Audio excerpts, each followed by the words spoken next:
میرا نام احسن ہے اور میں ایک ایسے مڈل کلاس گھرانے کا بڑا بیٹا ہوں جہاں خواب تو بہت بڑے بڑے دیکھے جاتے ہیں، لیکن ان خوابوں کی قیمت چکاتے چکاتے انسان کی پوری زندگی گزر جاتی ہے۔ میرے والد صاحب ایک سرکاری ملازم تھے جن کی پوری زندگی ایمانداری کی نظر ہو گئی تھی، اور جب وہ ریٹائر ہوئے تو ان کے پاس جمع پونجی کے نام پر صرف ایک چھوٹا سا پرانا مکان تھا اور پینشن کی وہ معمولی سی رقم جس سے مہینے کے پہلے 10 دن کا راشن بھی بامشکل آتا تھا۔ میرے چھوٹے بہن بھائی ابھی پڑھ رہے تھے۔ میری بوڑھی ماں کئی سالوں سے شوگر اور دل کے عارضے میں مبتلا تھی، جن کی مہنگی دوائیاں ہر مہینے ہمارے بجٹ پر ایک بڑا بم بن کر گرتی تھیں۔ ان حالات میں پورے گھر کی امیدیں مجھ سے وابستہ تھیں، کیونکہ میں پڑھائی میں ہمیشہ اول آتا تھا۔ میں نے رات دن ایک کر کر کے محنت کی تھی تاکہ میں اپنے بوڑھے باپ کا سہارا بن سکوں اور اپنی ماں کو وہ تمام خوشیاں دے سکوں جن کی وہ حقدار تھی۔ میں نے شہر کی سب سے بڑی یونیورسٹی سے سافٹ ویئر انجینئرنگ کی ڈگری حاصل کی تھی، اور جس دن مجھے گولڈ میڈل ملا تھا اس دن میرے والد کی آنکھوں میں خوشی کے آنسو تھے۔ مجھے بھی لگتا تھا کہ اب ہماری غربت کے دن ختم ہو گئے ہیں اور اب کامیابی میرے قدم چومے گی، لیکن مجھے کیا معلوم تھا کہ ڈگری کی چمکدار کاغذ کے ٹکڑے اور عملی زندگی کی تلخ حقیقتوں میں زمین آسمان کا فرق ہوتا ہے۔ یونیورسٹی سے نکلتے ہی میرے اندر ایک عجیب سا جوش تھا۔ میں روزانہ صبح سویرے اٹھتا، اپنے واحد اچھے جوڑے کو استری کرتا اور اپنی سی وی کی درجنوں کاپیاں لے کر شہر کے صنعتی علاقے کی طرف نکل جاتا۔ میں نے کوئی ایسی کمپنی، کوئی ایسا دفتر اور کوئی ایسی فیکٹری نہیں چھوڑی جہاں میں نے نوکری کے لیے اپلائی نہ کیا ہو۔ شروع کے چند مہینے تو میں اسی امید میں گزارتا رہا کہ کہیں نہ کہیں سے تو انٹرویو کی کال آ ہی جائے گی، لیکن وقت گزرنے کے ساتھ ساتھ میرا یہ جوش مٹی میں ملنے لگا۔ ہر جگہ سفارش اور رشوت کا بازار گرم تھا۔ جہاں بھی میں جاتا وہاں مجھ سے تجربہ مانگا جاتا۔ میں دل میں سوچتا کہ میں ابھی یونیورسٹی سے پاس آؤٹ ہوا ہوں، اگر کوئی مجھے نوکری دے گا ہی نہیں تو میرے پاس تجربہ کہاں سے آئے گا۔ لیکن میری یہ معصومانہ سوچ اس ظالم نظام کے سامنے بے بس تھی۔ آہستہ آہستہ مہینے گزرتے گئے اور میری جوتیاں گھستی گئیں۔ روزانہ صبح گھر سے نکلنا اور شام کو خالی ہاتھ اور جھکی ہوئی گردن کے ساتھ واپس لوٹنا میری زندگی کا معمول بن چکا تھا۔ گھر داخل ہوتے ہی جب میری ماں کی امید بھری نظریں مجھ پر پڑتیں تو میرا دل اندر سے ٹوٹ جاتا۔ وہ مجھ سے کچھ نہ پوچھتی، لیکن ان کا خاموش چہرہ مجھ سے ہزاروں سوال کرتا تھا۔ والد صاحب کی طبیعت بھی دن بدن ناساز رہنے لگی تھی، کیونکہ ان کی پینشن اب گھر کے اخراجات اور بجلی کے بھاری بلوں کے سامنے بالکل ناکافی ہو چکی تھی۔ دکانداروں کا ادھار بڑھتا جا رہا تھا۔ محلے کا راشن والا اب مجھے دیکھ کر اپنا منہ پھیر لیتا، کیونکہ پچھلے 3 مہینوں کا حساب باقی تھا۔ ایک انجینئر ہونے کے باوجود میں خود کو ایک ناکارہ اور بوجھ محسوس کرنے لگا تھا۔ میری راتوں کی نیند اڑ چکی تھی۔ میں گھنٹوں چھت کو تکتا رہتا کہ آخر میرا قصور کیا ہے۔ میں نے تو چوری نہیں کی، میں نے تو دل لگا کر پڑھائی کی، پھر خدا مجھے کس جرم کی سزا دے رہا ہے۔ اسی دوران میری جوان بہن کی شادی کی باتیں بھی شروع ہو گئی تھیں۔ رشتہ داروں کے طعنے میرے دل پر تیر کی طرح لگتے تھے کہ اتنا بڑا انجینئر بن گیا ہے لیکن ابھی تک باپ کی کمائی پر پل رہا ہے۔ یہ باتیں مجھے اندر ہی اندر کھوکھلا کر رہی تھیں اور میرا ضمیر مجھے ملامت کرتا تھا۔ ایک دن حالات اس وقت مزید سنگین ہو گئے جب میری ماں اچانک کچن میں بے ہوش ہو کر گر پڑی۔ ہم انہیں فوری طور پر قریبی ہسپتال لے کر گئے، جہاں ڈاکٹر نے ان کا معائنہ کرنے کے بعد بتایا کہ ان کے دل کی شریانیں بند ہو رہی ہیں۔ ان کا فوری آپریشن کرنا ہوگا، جس کے لیے لاکھوں روپے کی ضرورت تھی۔ ڈاکٹر کی یہ بات میرے سر پر بجلی بن کر گری۔ اتنی بڑی رقم کا بندوبست کرنا ہمارے لیے بالکل ناممکن تھا۔ میں نے ہسپتال کے کوریڈور میں کھڑے ہو کر اپنے تمام رشتہ داروں اور دوستوں کو فون ملا ڈالے۔ میں نے ان کے سامنے ہاتھ جوڑے، میں نے ان سے بھیک مانگی کہ مجھے میری ماں کی زندگی کے لیے کچھ پیسے ادھار دے دیں۔ میں نوکری لگتے ہی پائی پائی چکا دوں گا۔ لیکن اس دنیا کی بے حسی کا اندازہ مجھے اس دن ہوا جب میرے اپنے سگے چچا اور ماموں نے بھی کوئی نہ کوئی بہانہ بنا کر فون کاٹ دیا۔ کسی نے کہا کہ ہماری خود کی حالت خراب ہے، تو کسی نے کہا کہ اس وقت اتنے پیسے کہاں ہوتے ہیں۔ میں ہسپتال کے اسی سرد فرش پر بیٹھ کر پھوٹ پھوٹ کر رویا۔ مجھے پہلی بار احساس ہوا کہ اس دنیا میں پیسے کے بغیر انسان کی کوئی اوقات نہیں ہے۔ چاہے آپ کتنے ہی پڑھے لکھے کیوں نہ ہوں، اگر آپ کی جیب خالی ہے تو آپ اپنے پیاروں کی زندگی بھی نہیں بچا سکتے۔ اسی شدید مایوسی اور ذہنی کرب کے عالم میں سڑک کنارے بیٹھے ہوئے مجھے اچانک اپنے یونیورسٹی کے ایک پرانے دوست کامران کا خیال آیا۔ کامران پڑھائی میں بہت کمزور تھا اور وہ ہمیشہ بمشکل پاس ہوتا تھا، لیکن پچھلے کچھ عرصے سے اس کا لائف اسٹائل بالکل بدل چکا تھا۔ وہ مہنگی گاڑیوں میں گھومتا، اچھے برانڈز کے کپڑے پہنتا، اس کے پاس ہمیشہ اندھا دھند پیسہ ہوتا تھا۔ میں نے سوچا کہ وہ شاید کسی بڑی کمپنی میں سفارش پر لگ گیا ہے یا اس کا کوئی بڑا کاروبار چل نکلا ہے۔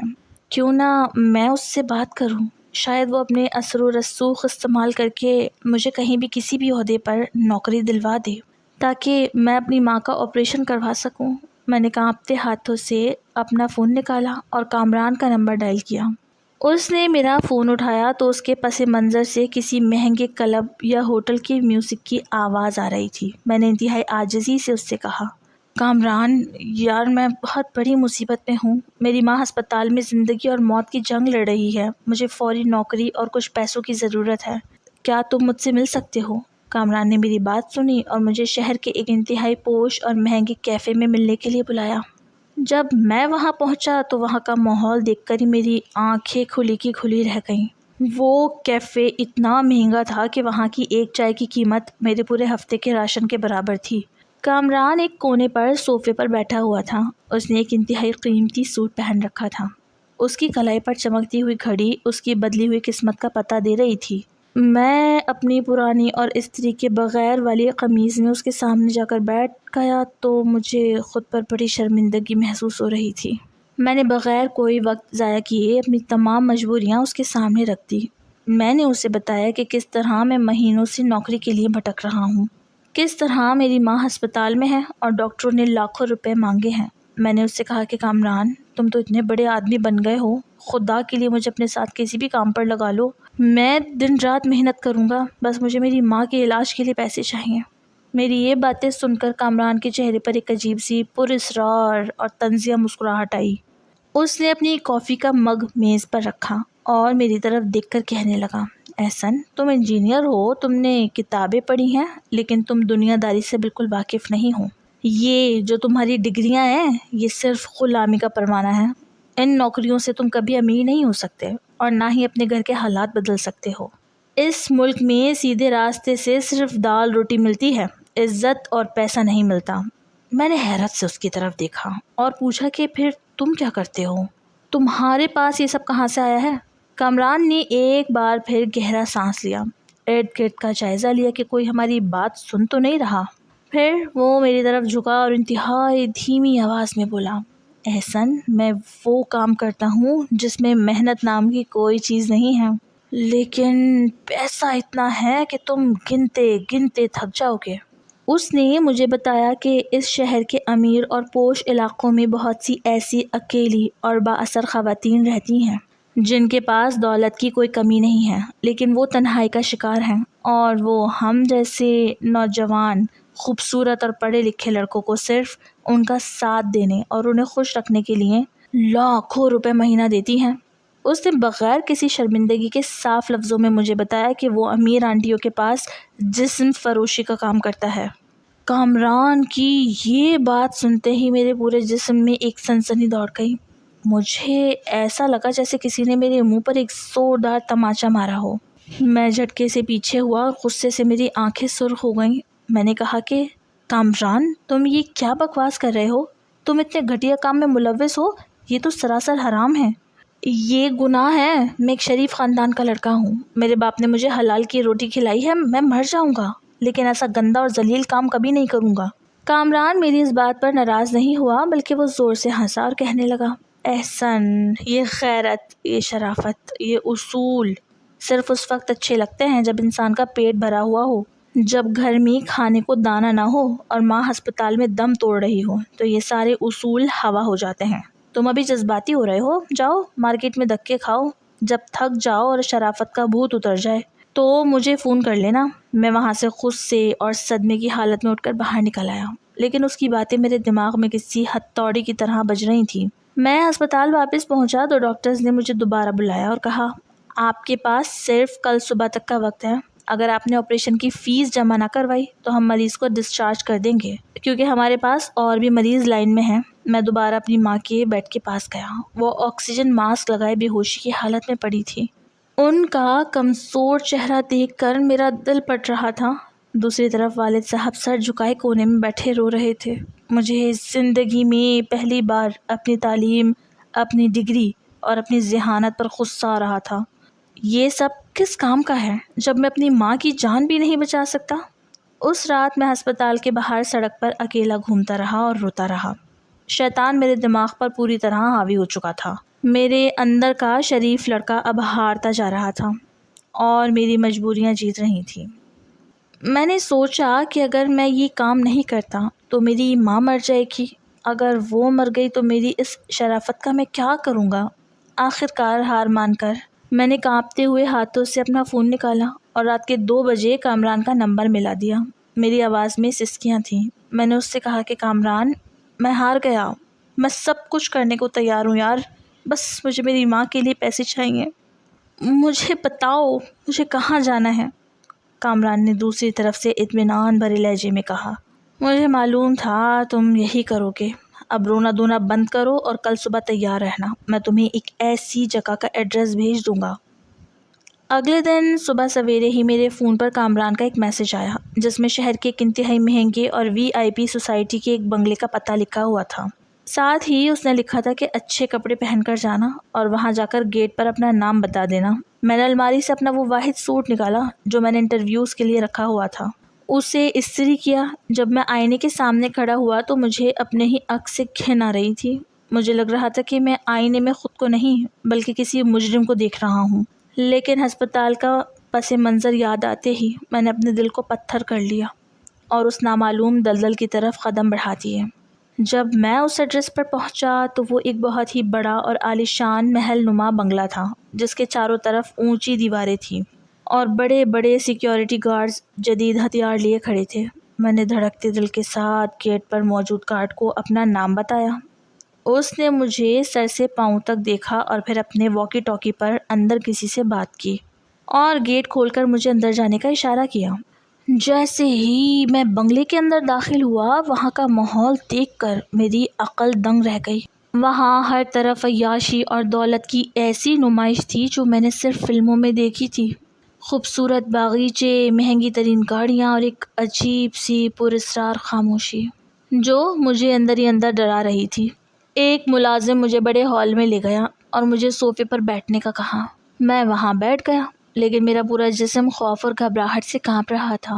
میرا دل اتنی تیزی سے دھڑک رہا تھا کہ مجھے لگ رہا تھا کہ وہ ابھی سینے سے باہر آ جائے گا. میں بار بار دل میں استغفار پڑھ رہا تھا لیکن پھر مجھے یاد آیا کہ میں یہاں کیوں آیا ہوں.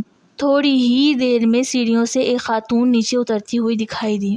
ان کی عمر لگ بھگ 40-50 سال کے درمیان ہوگی لیکن انہوں نے خود کو بہت سنبھال کر رکھا ہوا تھا. مہنگا لباس، قیمتی زیورات اور ان کے چہرے پر ایک عجیب سا غرور اور پر اعتماد مسکراہٹ تھی.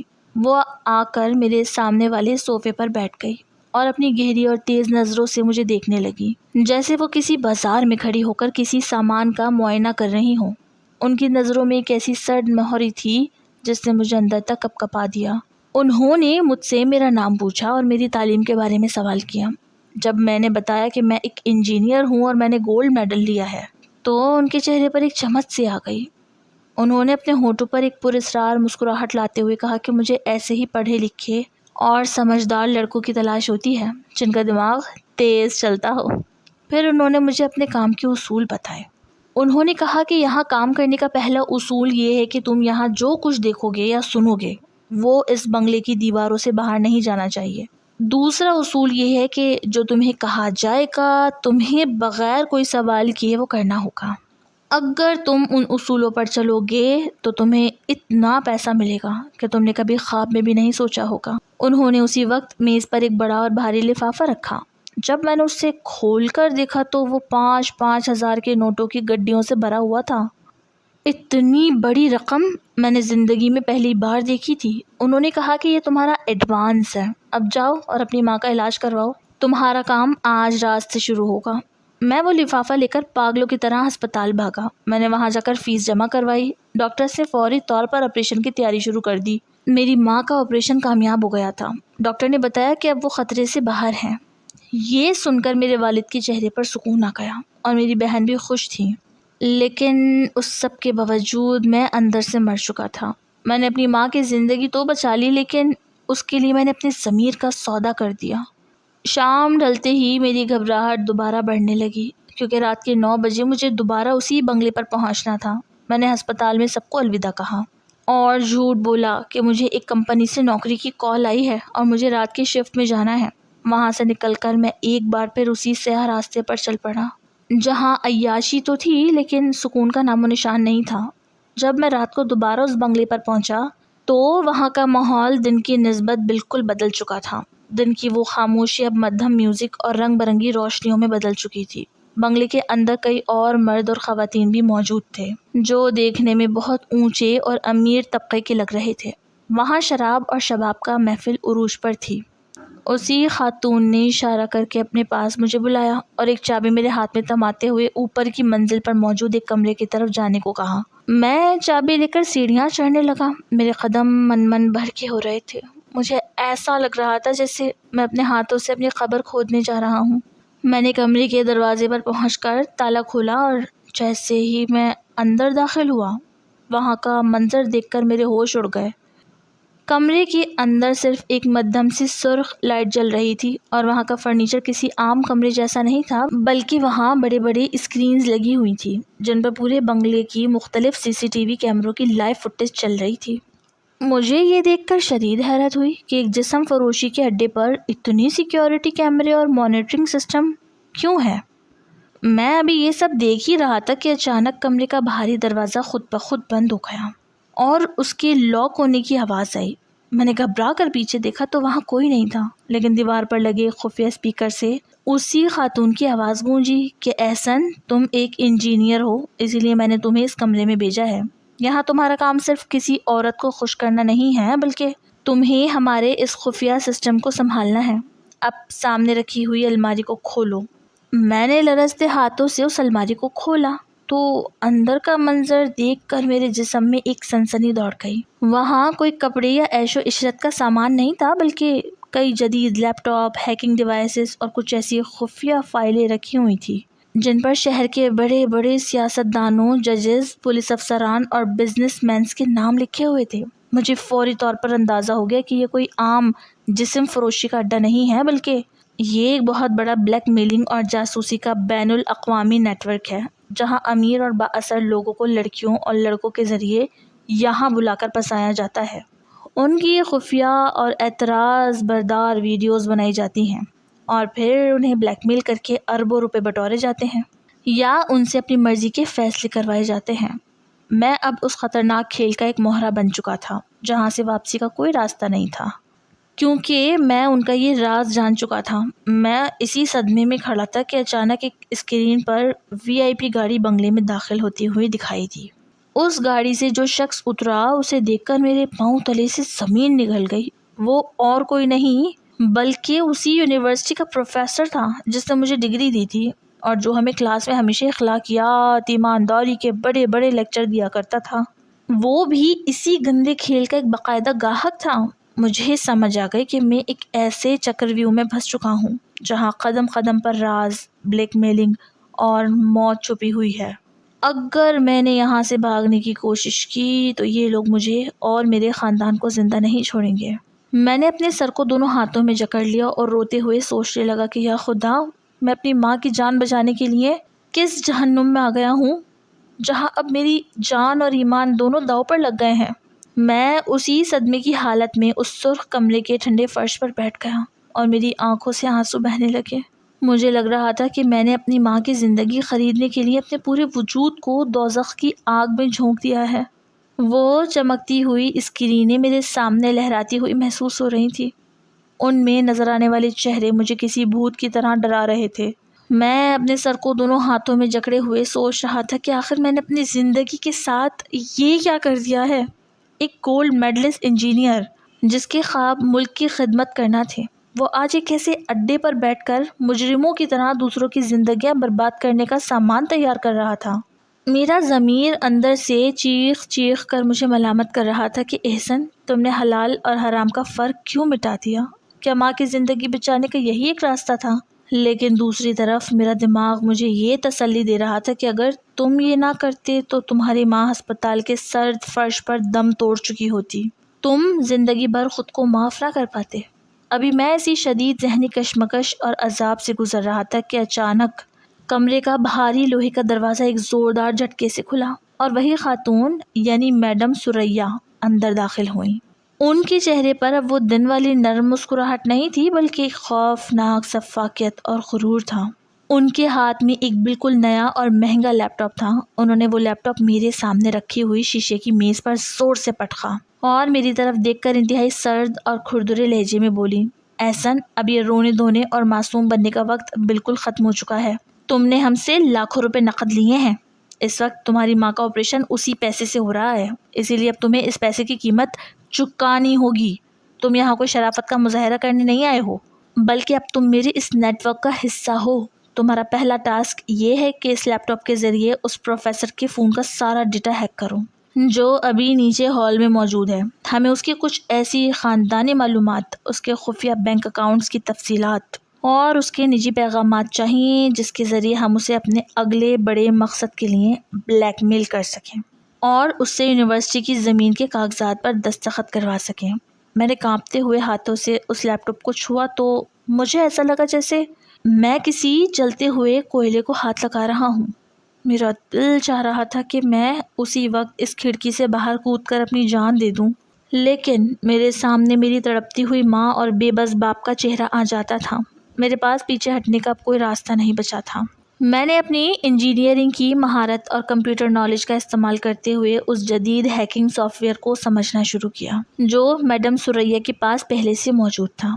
میرے پاس نیٹ ورکنگ کا وسیع تجربہ تھا، اسی لیے میں نے چند ہی منٹوں میں اس پروفیسر کے فون کا سیکیورٹی سسٹم ہیک کر کے بائی پاس کر دیا اور اس کا سارا خفیہ ڈیٹا اس بڑی اسکرین پر لائیو آ گیا۔ اس ڈیٹا میں اس کی ایسی تصاویر اور نجی پیغامات تھے جو اس کے خاندانی وقار کو مٹی میں ملا سکتے تھے۔ میڈم ثریا نے جب یہ سب اسکرین پر دیکھا تو ان کے چہرے پر ایک شیطانی چمک آ گئی۔ انہوں نے آگے بڑھ کر میری پیٹھ تپتپائی اور بڑے فخر سے کہا، مجھے معلوم تھا ایک سچا انجینئر ہی میرا یہ کام کر سکتا ہے۔ تمہارا یہ تیز دماغ اب میرے بہت کام آئے گا، اور یاد رکھو جتنا تم میرے وفادار رہو گے اتنا ہی پیسہ تمہارے گھر برستا رہے گا۔ اس رات میں صبح کے 4 بجے تک اس حب زدہ اور سرخ روشنی والے کمرے میں بیٹھا رہا۔ میڈم ثریا مجھے ایک کے بعد ایک مختلف لوگوں کے فون نمبر اور IP ایڈریس دیتی رہیں اور میں ان کے فونز کو ہیک کر کے ان کا سارا ڈیٹا فائلز کی شکل میں محفوظ کرتا رہا۔ اس دوران میں نے دیکھا کہ اس لسٹ میں صرف عام لوگ نہیں تھے بلکہ شہر کے نامور بزنس مین، بڑے سرکاری افسران اور کئی ایسے چہرے شامل تھے جنہیں لوگ ٹی وی پر دیکھ کر ان کی عزت کرتے تھے۔ مجھے یہ دیکھ کر شدید دھچکا لگا کہ اس چمکتی ہوئی دنیا کے پیچھے کتنا گہرا اور ہولناک اندھیرا چھپا ہوا ہے۔ جب صبح کے وقت مجھے جانے کی اجازت ملی تو میڈم ثریا نے میرے ہاتھ میں نوٹوں کی ایک اور بھاری گڈی تھما دی، لیکن ان پیسوں کو دیکھ کر اب مجھے کوئی خوشی نہیں ہو رہی تھی۔ میرا دل مٹی کا ڈھیر بن چکا تھا، مجھے اپنے ہاتھوں سے گندے خون کی بو آ رہی تھی۔ میں اس عالی شان بنگلے سے باہر نکلا تو صبح کی ٹھنڈی ہوا کے جھونکے بھی مجھے چہرے پر مارے جانے والے تماچوں کی طرح محسوس ہو رہے تھے۔ میں سڑک پر چلتا ہوا ہسپتال پہنچا تو وہاں کا ماحول بدلا ہوا تھا۔ میری ماں اب ہوش میں آ چکی تھی اور ICU سے وارڈ میں شفٹ ہو گئی تھی۔ جیسے ہی میں کمرے میں داخل ہوا میری ماں نے کمزوری سے مسکراتے ہوئے اپنا کانپتا ہوا ہاتھ میری طرف بڑھایا۔ میں نے آگے بڑھ کر ان کا ہاتھ پکڑ لیا۔ انہوں نے میرے سر پر ہاتھ پھیرا اور دھیمی آواز میں کہا، میرا بیٹا کتنا اچھا ہے، جو رات دن ایک کر کے اپنے خاندان کے لیے محنت کر رہا ہے۔ خدا تمہاری اس حلال کی کمائی میں ہمیشہ برکت دے اور تمہیں دنیا کی ہر مصیبت سے محفوظ رکھے۔ ماں کے منہ سے حلال کی کمائی اور دعا کے الفاظ سن کر میرے دل پر جیسے کسی نے تیز دھار آریاں چلا دیں۔ میرا دم گھٹنے لگا۔ مجھے لگا اگر میں وہاں 1 سیکنڈ بھی مزید کھڑا رہا تو میں چیخ پڑوں گا۔ میں فوراً وہاں سے نکلا اور واش روم میں جا کر دروازہ بند کر کے پھوٹ پھوٹ کر رویا۔ میں آئینے میں اپنا چہرہ دیکھنے سے ڈر رہا تھا کیونکہ میں اب وہ پرانا احسن نہیں رہا تھا جو سچا اور ایماندار تھا. میں اب ایک مجرم بن چکا تھا. اگلا پورا ہفتہ میرے لیے کسی ہولناک عذاب اور ڈراؤنے خواب کی طرح گزرا.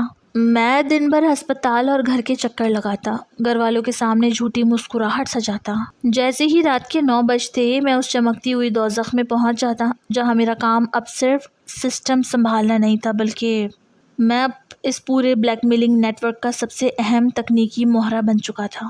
کامران بھی مجھے اکثر اسی بنگلے کے نچلے ہال میں عیاشی کرتا ہوا ملتا تھا. وہ جب بھی مجھے دیکھتا تو شراب کا گلاس ہاتھ میں لیے میری طرف آتا اور طنزی انداز میں کہتا کہ دیکھا احسن، میں نے تم سے کہا تھا نا، پیسہ اس دنیا کی سب سے بڑی طاقت ہے. پیسہ ہو تو سب کچھ بدل جاتا ہے. اب دیکھو تمہاری ماں کا بہترین علاج بھی ہو گیا، تمہاری جیب بھی ہمیشہ لاکھوں سے بھری رہتی ہے، تمہارے گھر کے سارے مسئلے ختم ہو گئے. اب اس شرافت کے رونے کو بھول جاؤ اور زندگی کا مزہ لو. لیکن کامران کو کیا معلوم تھا کہ اندر سے میں کسی ذہنی جہنم سے گزر رہا تھا. ہر رات جب میں کسی نئے معصوم یا کسی با اثر شخص کی زندگی برباد کرنے کے لیے ڈیٹا تیار کرتا تو مجھے لگتا میں اپنے ہی ہاتھوں سے اپنے ضمیر کا گلا گھونٹ رہا ہوں. ایک رات جب میڈم سریا کسی کام سے شہر سے باہر گئی ہوئی تھی اور بنگلے پر معمول سے کم لوگ تھے، میں اپنے اسی سرخ کمرے میں بیٹھا ہوا مین سرور کی صفائی کر رہا تھا اور پرانا ڈیٹا ڈیلیٹ کر رہا تھا کہ اچانک میری نظر ایک ایسی فائل پر پڑی جس پر ٹاپ سیکرٹ اور ریڈ الرٹ لکھا ہوا تھا. تجسس کے مارے میرے ہاتھ رک گئے. میں نے ارد گرد دیکھا. کمرے کا دروازہ بند تھا اور سیکیورٹی کیمرے میرے کنٹرول میں تھے. میں نے دھڑکتے دل کے ساتھ اس خفیہ فائل پر کلک کر کے اسے کھول دیا. جیسے ہی اس فائل کے اندر موجود دستاویزات اور ویڈیوز میری اسکرین پر آئیں، میرے پورے جسم میں ایک سنسنی دوڑ گئی اور میرے رونگٹے کھڑے ہو گئے. اس فائل میں میڈم سریا کے بین الاقوامی رابطوں کی ایسی تفصیلات تھیں جن کا تصور بھی کوئی عام انسان نہیں کر سکتا تھا.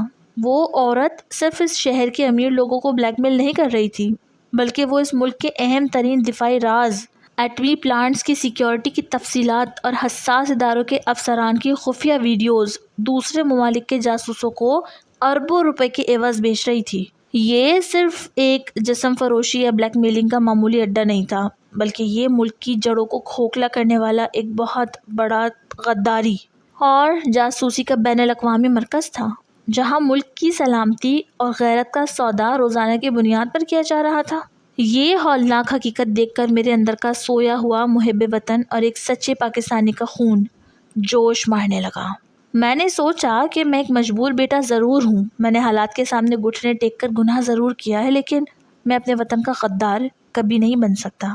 میں اس عورت کو اپنے ملک کے راز بیچنے کی اجازت نہیں دے سکتا. مجھے اب اس دلدل سے نہ صرف خود کو اور اپنے خاندان کو زندہ نکالنا تھا بلکہ اس پورے ملک دشمن گینگ کو جڑ سے اکھاڑ کر بے نقاب کرنا تھا. لیکن یہ کام اتنا آسان نہیں تھا کیونکہ میڈم سریا کے اس نیٹ ورک کی پہنچ بہت اوپر تک تھی.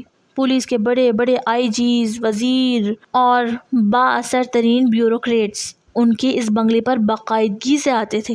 اگر میں کسی عام پولیس اسٹیشن میں جا کر یہ ثبوت دیتا تو وہ لوگ میڈم سریا کو پکڑنے کے بجائے الٹا مجھے ہی کسی جھوٹے مقابلے میں غائب کروا دیتے. اسی لیے مجھے بہت پھونک پھونک کر قدم رکھنا تھا. میں نے اسی رات ایک انتہائی خطرناک اور خفیہ پلان بنانا شروع کیا. میں نے اپنی کمپیوٹر نالج کا استعمال کرتے ہوئے ایک ایسا انکرپٹڈ کلاؤڈ اکاؤنٹ بنایا جس کا پاس ورڈ صرف مجھے معلوم تھا، اور میں نے روزانہ کی بنیاد پر اس بنگلے کے تمام CCTV کیمروں کی ریکارڈنگز، میڈم سریا کے تمام بلیک میلنگ ثبوت اور اس ملک کے دشمن غداری کی فائلوں کو اس کلاؤڈ اکاؤنٹ میں بیک اپ کے طور پر اپلوڈ کرنا شروع کر دیا.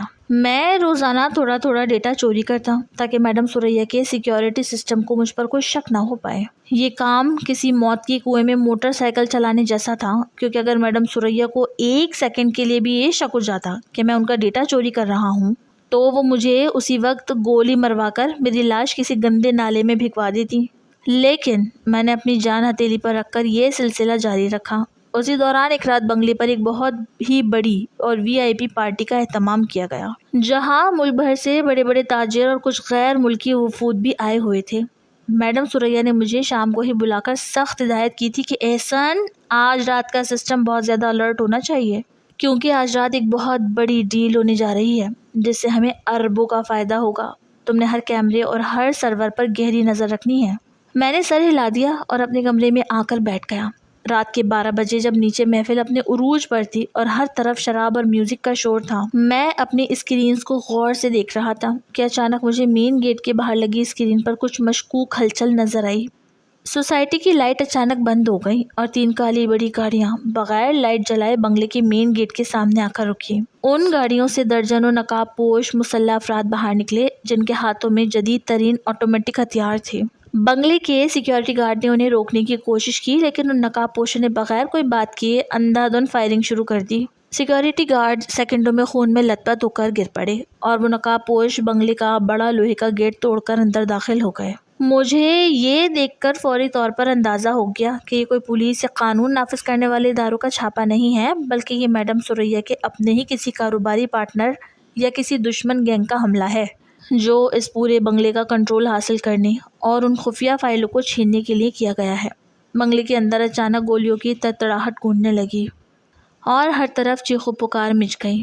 نیچے ہال میں موجود امیر لوگ اپنی جانیں بچانے کے لیے پاگلوں کی طرح ادھر ادھر بھاگنے لگے، لیکن حملہ آور ہر اس شخص کو گولی مار رہے تھے جو ان کے راستے میں آ رہا تھا۔ میڈم ثریا کے اپنے باڈی گارڈز بھی پوزیشن سنبھال کر کھڑے ہو گئے۔ پورے بنگلے میں ایک خون ریز جنگ شروع ہو گئی۔ گولیوں کی آوازیں اتنی تیز تھیں کہ میرا دل دہل گیا۔ میں نے سوچا کہ یہ میرے لیے سب سے بہترین اور آخری موقع ہے۔ اگر میں آج یہاں سے نہ نکلا تو میں بھی اس گینگ وار میں مارا جاؤں گا۔ میں نے فوری طور پر وہ مین لیپ ٹاپ اٹھایا جس میں میڈم ثریا کا سب سے بڑا ماسٹر اکاؤنٹ لاگ ان تھا اور جس میں وہ تمام بین الاقوامی فائلیں موجود تھیں۔ میں نے اس لیپ ٹاپ کو اپنے بیگ میں ڈالا اور جیسے ہی کمرے کا دروازہ کھولنے کے لیے ہینڈل پر ہاتھ رکھا تو میرے ہوش اڑ گئے۔ دروازہ باہر سے لاک ہو چکا تھا۔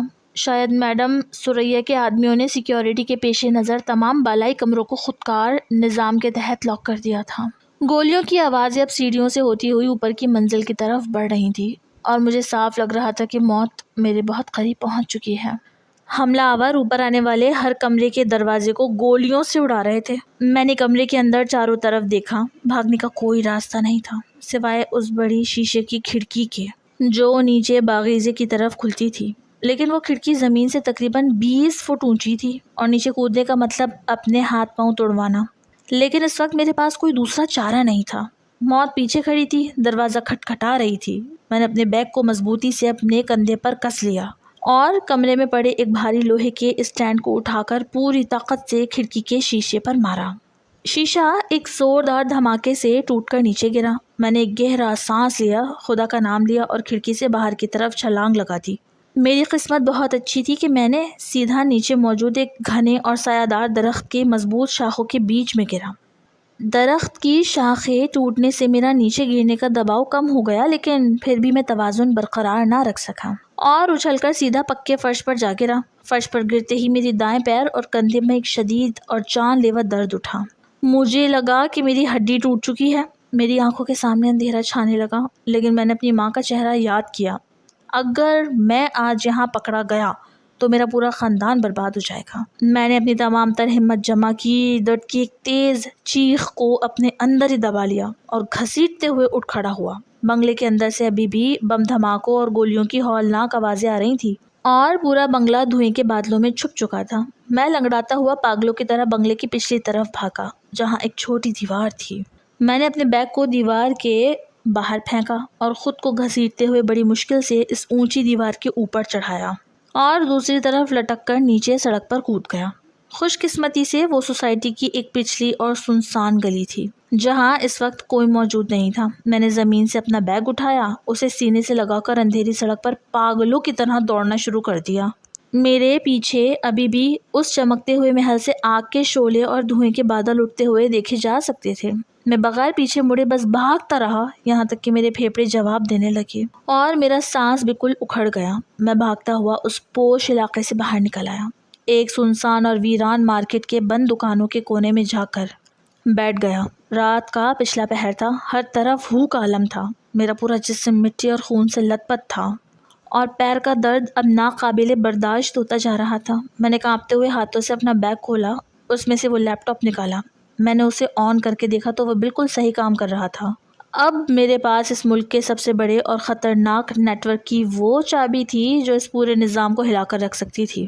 لیکن اب میرے سامنے سب سے بڑا اور ہولناک سوال یہ تھا کہ میں اب کہاں جاؤں، کیونکہ صبح ہوتے ہی میڈم ثریا کے بچے ہوئے غنڈے اور ان پر حملہ کرنے والے دشمن گینگ دونوں شہر کے چپے چپے پر مجھے ڈھونڈ رہے ہوں گے، کیونکہ میں ان کے اربوں روپے کے کاروبار کی جان لے کر بھاگ چکا تھا۔ میں نے اپنے فون سے کامران کا نمبر ملانے کی کوشش کی، لیکن اس کا نمبر مسلسل بند جا رہا تھا۔ مجھے خوفناک احساس ہوا، کہیں کامران اس ہولناک حملے میں مارا تو نہیں گیا۔ میں اسی شدید خوف اور بے بسی کی حالت میں رات بھر اس سرد فرش پر بیٹھ کر سسکیاں لیتا رہا۔ جب صبح کا پہلا سورج نکلا تو مجھے سمجھ آ گئی کہ اب میری زندگی کا اصل اور سب سے عبرتناک امتحان شروع ہونے والا ہے، کیونکہ اب میں صرف ایک بے روزگار انجینئر نہیں تھا، بلکہ موت کے کھیل کا مرکزی مہرہ بن چکا تھا۔ میں اس سنسان اور ویران مارکیٹ کے کونے میں بیٹھا ہوا تھا۔ سورج کی پہلی کرنیں میرے چہرے پر پڑ رہی تھیں، لیکن ان کرنوں میں میرے لیے کوئی امید نہیں تھی، بلکہ ایک خوف تھا، کیونکہ اب دن کی روشنی میں میرا یہ زخمی اور خون آلود وجود کسی کی بھی نظروں میں آ سکتا تھا۔ میں نے بڑی مشکل سے اپنے لنگڑاتے ہوئے پیر پر وزن ڈالا اور وہاں سے اٹھ کھڑا ہوا۔ مجھے سب سے پہلے اپنے گھر والوں کی فکر تھی، کیونکہ اگر میڈم ثریا یا اس کے دشمنوں کو پتہ چل گیا کہ میں ان کا سب سے اہم لیپ ٹاپ لے کر بھاگا ہوں تو وہ سیدھے میرے گھر پہنچیں گی۔ میں نے ایک پبلک فون سے اپنے والد کو کال کی اور جھوٹ بولا کہ مجھے کمپنی کے کام سے شہر سے باہر جانا پڑ رہا ہے، وہ فوری طور پر ماں کو لے کر ہمارے گاؤں چلے جائیں اور وہاں چند دن گزاریں۔ والد صاحب میری گھبرائی ہوئی آواز سن کر پریشان تو ہوئے، لیکن میرے اصرار پر انہوں نے حامی بھر لی۔ گھر والوں کو محفوظ کرنے کے بعد اب باری میری اپنی جان بچانے کی تھی۔ میں نے شہر کے ایک انتہائی پسماندہ اور سستے علاقے میں جا کر ایک چھوٹا سا کمرہ کرائے پر لیا، جہاں کوئی مجھے جانتا نہیں تھا۔ اس کمرے میں بیٹھ کر میں نے اس لیپ ٹاپ کو دوبارہ آن کیا اور میڈم ثریا کے اس نیٹ ورک کے ایک ایک راز کو گہرائی سے دیکھنا شروع کیا۔ اس میں کئی ایسی ویڈیوز تھیں جن میں شہر کے اعلیٰ حکام کو بلیک میل کیا جا رہا تھا۔ میں نے سوچا کہ اگر میں یہ ثبوت کسی عام نیوز چینل یا پولیس افسر کو دوں گا تو وہ خود بک جائیں گے۔ اسی لیے میں نے اپنی انجینئرنگ کی مہارت کا استعمال کرتے ہوئے اس پورے ڈیٹا کو ایک ایسے بین الاقوامی سیکیورٹی ادارے اور ملک کے مخلص وفاقی ادارے کے پورٹل پر اپلوڈ کرنے کا فیصلہ کیا، جو براہ راست ان معاملات کو دیکھتے ہیں۔ میں نے 3 دن اور 3 راتیں بغیر سوئے اس ڈیٹا کو ترتیب دیا اور اسے انکرپٹ فارمیٹ میں منتقل کیا۔ اس دوران ایک رات جب میں کمرے میں بیٹھا ہوا تھا تو اچانک باہر گلی میں کچھ گاڑیوں کے رکنے کی آواز آئی۔ میرا دل دھک سے رہ گیا۔ میں نے کھڑکی سے جھانک کر دیکھا تو باہر کئی کالی گاڑیاں کھڑی تھیں۔ ان میں سے وہی نقاب پوش مسلح افراد باہر نکل رہے تھے جنہوں نے بنگلے پر حملہ کیا تھا۔ مجھے سمجھ آ گئی کہ انہوں نے میرے فون کے سگنل یا IP ایڈریس کو ٹریس کر لیا ہے۔ اب وہ میری موت بن کر میرے دروازے پر پہنچ چکے ہیں۔ میں نے بغیر کوئی وقت ضائع کیے لیپ ٹاپ کو بند کیا، اسے بیگ میں ڈالا اور کمرے کے پچھلے دروازے سے باہر نکل گیا۔ لیکن اس بار وہ لوگ پوری تیاری سے آئے تھے۔ انہوں نے گلی کے دونوں حصوں کو بلاک کر رکھا تھا۔ میں جیسے ہی پچھلی گلی میں مڑا، ایک مسلح شخص نے میری طرف بندوق تان لی اور کہا کہ احسن رک جاؤ ورنہ میں گولی مار دوں گا۔ میڈم کا لیپ ٹاپ ہمارے حوالے کرو۔ میں نے اپنے بیگ کو مضبوطی سے پکڑا اور تمام تر طاقت جمع کر کے اس شخص کے پیٹ پر ایک زوردار لات ماری۔ وہ توازن کھو کر نیچے گرا اور اس کی بندوق سے گولی چلی جو میرے کان کے پاس سے گزر گئی۔ میں اندھیری گلیوں میں پاگلوں کی طرح بھاگنے لگا۔ میرے پیچھے بھاگنے والے قدموں کی آوازیں اور گولیوں کے دھماکے گونج رہے تھے۔ میں بھاگتا ہوا شہر کے ایک بڑے ریلوے اسٹیشن کی طرف نکل گیا، جہاں اس وقت ایک مال گاڑی چلنے کے لیے تیار کھڑی تھی۔ میں نے بغیر سوچے سمجھے اس چلتی ہوئی مال گاڑی کے ایک کھلے ڈبے میں چھلانگ لگا دی اور اندر جا کر اندھیرے میں چھپ گیا۔ گاڑی نے رفتار پکڑی اور وہ شہر کی حدود سے باہر نکلنے لگی۔ میں نے ڈبے کے کونے میں بیٹھ کر سکون کا سانس لیا، لیکن جیسے ہی مال گاڑی ایک سنسان اسٹیشن پر دھیمی ہوئی تو ڈبے کا دروازہ کھلا اور ایک شخص اندر داخل ہوا۔ اس کے ہاتھ میں ٹارچ تھی۔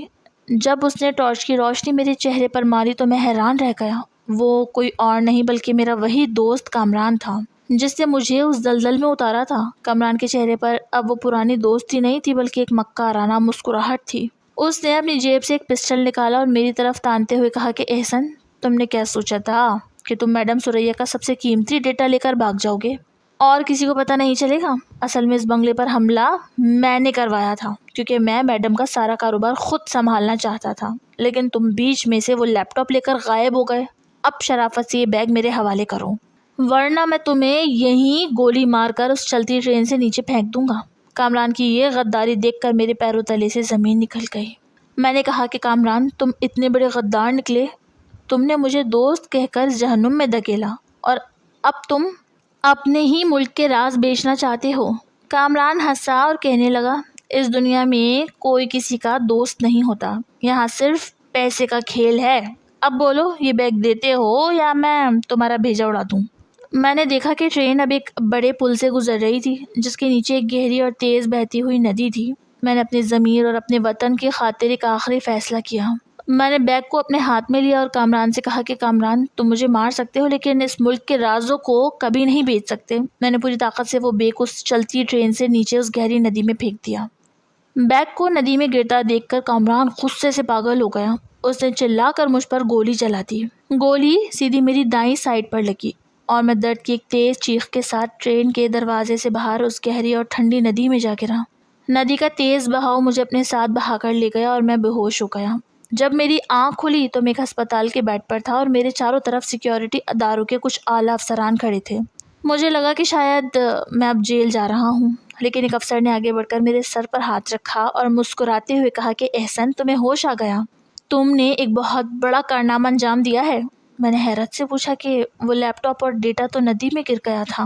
تو افسر نے بتایا کہ احسن، تم بھول گئے تھے کہ تم نے بھاگنے سے پہلے اس سارے ڈیٹا کا ایک بیک اپ کلاؤڈ اکاؤنٹ پر اپلوڈ کر دیا تھا، اور جیسے ہی تم نے وہ ڈیٹا ہمارے پورٹل پہ بھیجا، ہمارے سیکیورٹی اداروں نے اس پر ایکشن لیا۔ تمہارے دیے گئے ثبوتوں کی بنیاد پر میڈم ثریا، کامران اور ان کے پورے بین الاقوامی نیٹ ورک کو گرفتار کر لیا گیا ہے، اور ان کے ساتھ شامل تمام بڑے افسران اور سیاستدانوں کو بھی بے نقاب کر کے جیل بھیج دیا گیا ہے۔ تم نے اپنی جان پر کھیل کر اس ملک کو ایک بہت بڑی تباہی سے بچایا ہے، اسی لیے حکومت نے تمہارے خلاف تمام الزامات ختم کر دیے ہیں اور تمہیں ملک کا ایک ہیرو قرار دیا ہے۔ یہ سن کر میری آنکھوں سے خوشی کے آنسو بہنے لگے۔ میری ماں کی جان بھی بچ گئی، میرا خاندان بھی محفوظ تھا، اور سب سے بڑی بات کہ میرا ملک بھی غداروں سے پاک ہو چکا تھا۔ حالات چاہے کتنے ہی خراب کیوں نہ ہوں، انسان کو کبھی بھی حرام اور شارٹ کٹ کا راستہ نہیں چننا چاہیے، کیونکہ حرام کمائی انسان کو عارضی چمک تو دے سکتی ہے لیکن اس کا انجام ہمیشہ تباہی اور رسوائی ہوتا ہے۔ محنت اور حلال کی روٹی میں جو سکون اور عزت ہے وہ دنیا کے کسی محل اور کسی اندھے پیسے میں نہیں ہے۔ میں نے ایک بار غلطی کی تھی، لیکن خدا نے مجھے اپنے ملک کی خدمت کرنے کا ایک موقع دے کر سچے راستے پر واپس لے آیا، اور اب میں ایک حلال اور پرسکون زندگی گزار رہا ہوں۔